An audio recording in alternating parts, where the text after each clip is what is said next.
Cheryl Kriekos. Hello, I'm Michael Truitt. Hi, I'm Angeline Ayer. Hi, I'm Gabby Chun.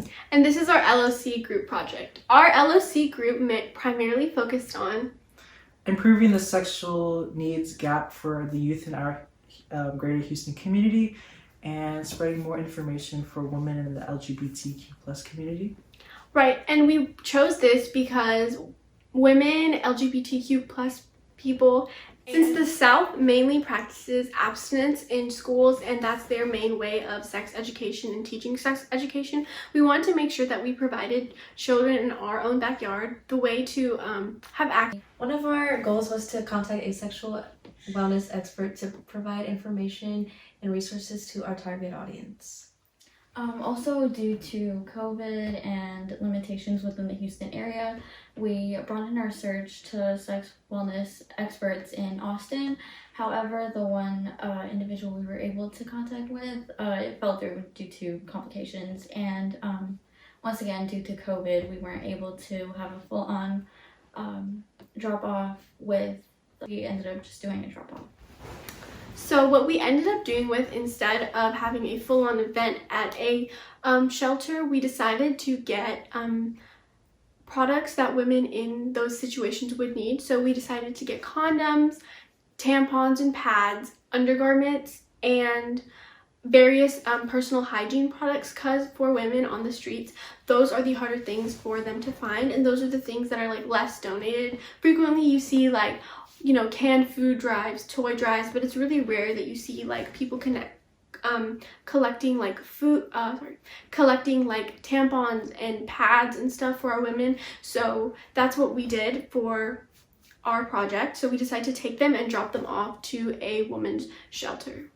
And even through like the many limitations of this year, our ultimate goal was to provide awareness for these issues and be able to help whoever we could. In this case, it was the women in the women's shelters.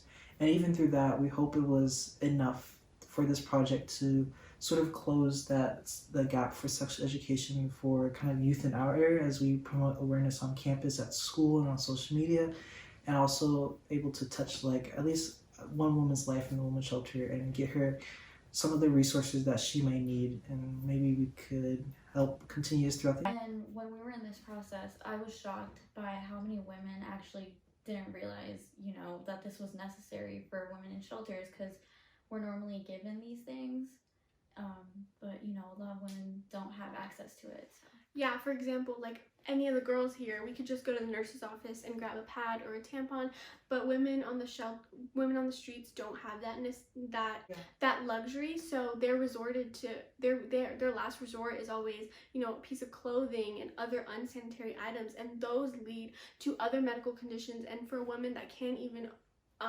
afford a pad or a tampon, a medical bill for something like toxic shock syndrome is not going to be afforded. In 7th grade, I literally had to sign a abstinence pledge, and they said that was the best way to stop teen pregnancy, which I just think is not. It doesn't work. Yeah, because naturally, you know, teenagers are going to have, you know, Because of hormones, obviously. hormones. Yeah. No, it's not even that. It's just realistically speaking, not everyone will follow it just because it's being implemented by a school. Yeah. Right. If you're not going to properly educate them, then what's the point? Yeah, for sure. And also, The more I feel like you tell them, like, don't do this or gonna do it, just because Exactly. they're curious. It's Right. and they're like a bunch of like young teenagers like confused about their sexuality, identity, all that other stuff, and you tell them. Most we found is like a psychiatrist that like emphasizes on like sexual disorders, And which is even when we try to contact them, they like no responses. Yeah, Absolutely not. Yeah, so it's extremely hard to get in contact with doctors like that. I understand, especially in the South. especially during COVID, because you know, Yeah. most of them get transferred and stuff. We did find one called the Austin Love Doctor, but it was just like a long shot getting someone from Austin to come to Houston for a high school project. So yeah. that's not working out that well. I mean, I can link their page on the website. Yeah, that would work. Definitely, and I feel like every single time we go to a specialist or something, we always just get referred back to a general website or something. Yeah. Because I feel like it's just an easier way to like brush us off, which is kind of sad, but you know. Yeah. I know. Just keep on trying. Always in a heterosexual, like, you know, contacts, but I feel like, expanding that too, making sure every sexuality, gets the same resources is very important. And definitely here in the South, that's harder. Hi guys. So right now we're at Dollar Tree and we're trying to find female hygiene products that women need in shelters.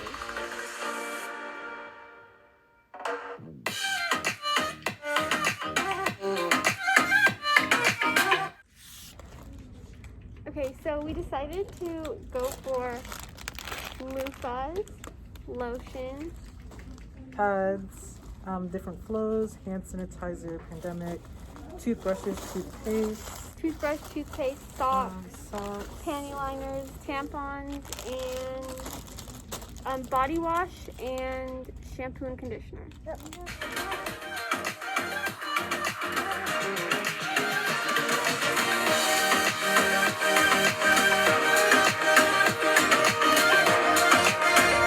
We just finished buying everything from the dollar store. We're on our way to the women's shelter right now. Hi, so we ended up donating to the Pennywise Women's Shelter, and we donated to their Richmond branch, and yeah. all was a success.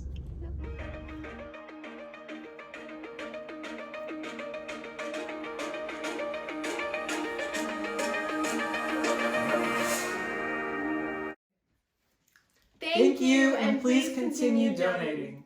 #SexEd for all.